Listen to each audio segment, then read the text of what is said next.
What's up everyone, DA here, and today I'm going to briefly explain status effects, buffs, debuffs, and how they work in Outriders. I will make them easy to understand as much as I can. Without further ado, let's begin. Currently, there are 8 status effects in this game. We have Ash, Bleed, Burn, Vulnerable, Freeze, Weakness, Toxin, and Slow. Starting with the easiest of the bunch, Bleed. Bleed is a damage over time effect that scales with your current anomaly power. It does 2.5% of whatever your anomaly power is, so the higher your anomaly power, the more powerful your bleed effects become. So when you start building up your power, you can even focus and spec more into your bleed, burn, and toxin because they are also a little bit quite similar. Next is burn. Burn is another damage over time effect that scales with your anomaly power.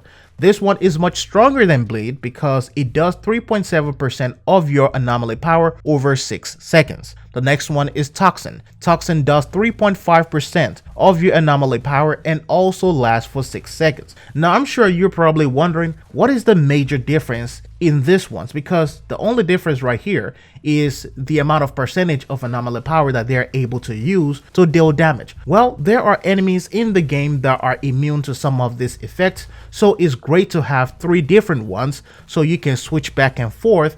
Or if some of those enemies put up some of their anomaly immunities, this is a great thing to use. These 3 abilities are useful when facing those enemies that are susceptible even to status effects. So if an enemy is immune to Toxin, you might switch to Burn. If an enemy is immune to Burn, maybe you switch to Bleed or Toxin. Toxic, Burn, and Bleed effects are great for killing mobs and just constant damage on bigger enemies like captains, elites, and bosses. The next one is going to be Ash and Freeze. Ash stops enemies in their tracks for 2.5 seconds. Freeze stops enemies in their tracks for 3.5 seconds. So Freeze is a little bit stronger than Ash. However, some enemies can develop immunity to either of this. So this is why we have 2 different ones, and some enemies are even weaker to some of this effect. So when you see a weapon mod that does Ash or Freeze damage, you should definitely hold on to it. This allows you to have a powerful crowd control of enemies, especially those elites, those bosses, and though some of these enemies can break out of it, this can still stop them in their tracks even if it is for 1 second. So that is a really cool thing to know. Finally, we have debuffs: Vulnerable, Weakness, and Slow. Vulnerable increases the damage that you deal to an enemy by 25% for 10 seconds. So if you have a mod that says vulnerable and you hit an enemy with it, then you and your teammates are going to be dealing 25% more damage. So what about weakness? Weakness decreases the damage that the enemy deals by 30%. So if they're basically killing you too many times, you can have one guy on the team just adding a stack of weakness continuously, and that way you can last a lot longer when facing or fighting that enemy.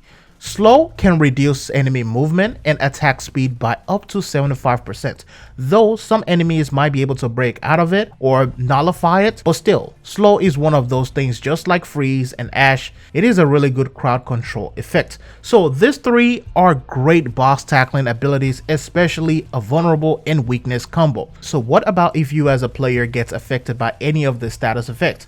Well, if you ever get affected by Bleed, all you need to do is stop moving for a few seconds and it will go away. If you're affected by Fire, all you need to do is roll on the floor for a few seconds and the fire will be gone. If you're affected by Ash or Freeze, what you need to do is hit your melee weapon multiple times and you will break out of it.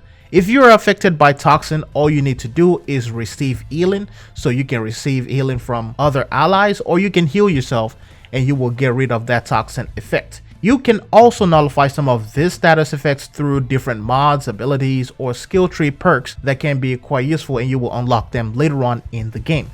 With that said, that is going to be it for this video. Thanks for watching. It's DA signing out. I'll see you in the next one.